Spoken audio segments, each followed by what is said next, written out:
মরার পর রানীর আত্মা পৃথিবীতে ঘুরে বেড়াচ্ছিল, কিন্তু সে জানতো না তার স্বামী তাকে দেখতে পারছে। রানী যখন পুনর্জন্ম নিতে চাচ্ছিল, কিন্তু সেটা তা পারে না। আসলে তারা দুজনে একে অপরকে অনেক ভালোবাসতো, কিন্তু রাজা যখন যুদ্ধে জয়ী হয়ে ফিরে আসে তখন একটি রাজকুমারী তাকে পছন্দ করে ফেলে এবং রানীকে হত্যা করে রাজার সামনে নিয়ে গিয়ে রাখে।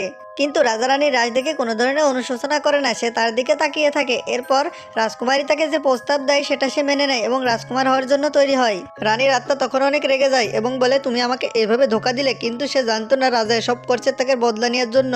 এরপর রাজা রানীর লাশটি নিয়ে যায় এবং অনেক দূরে পাহাড়ে নিয়ে যেয়ে কবর খুঁড়তে থাকে। রানী এসব দেখে ভাবে সে এসব তাকে দেখানোর জন্য করছে।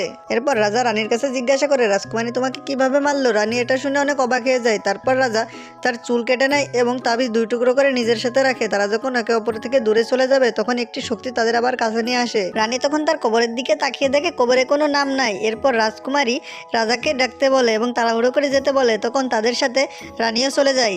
এরপর দেখা যায় রানীর মা অনেক কান্না করছে এবং রাজকুমারী তখন বলে, এদেরকে মেরে ফেলে দাও। তারপর রাজকুমার গিয়ে তাদেরকে বোঝায় এবং বলে, আজকে শুভ দিন, আজকে খুন খারামা ভালো না। রাজকুমারী তার শর্তটি মেনে নেয়, কিন্তু সাথে আরও একটি শর্ত জুড়ে দেয়, রাজাকে রানীর বাবাকে মারতে হবে। কোনো উপায় না পেয়ে রাজা রানীর বাবাকে থাপ্পড় মারতে থাকে। এরপর রাজা রাজকুমারীকে বলে, তোমার জন্য একটা উপহার আছে, এজন্য তোমার চুল কাটা লাগবে। তারপর রাজকুমারী চুল কেটে তাকে দিয়ে দেয়। এরপর রাজা যখন রাতে রুমে গিয়ে চাঁদ দেখছিল, তার পুরনো কথা মনে পড়ে। আসলে কি রাজা রাজকুমারী থেকে প্রতিশোধ নিতে পারবে? তো বন্ধুরা, পার্ট 2 পেতে চাইলে চ্যানেলটি সাবস্ক্রাইব করো এবং কমেন্ট বক্সে পার্ট 2 কমেন্ট করো।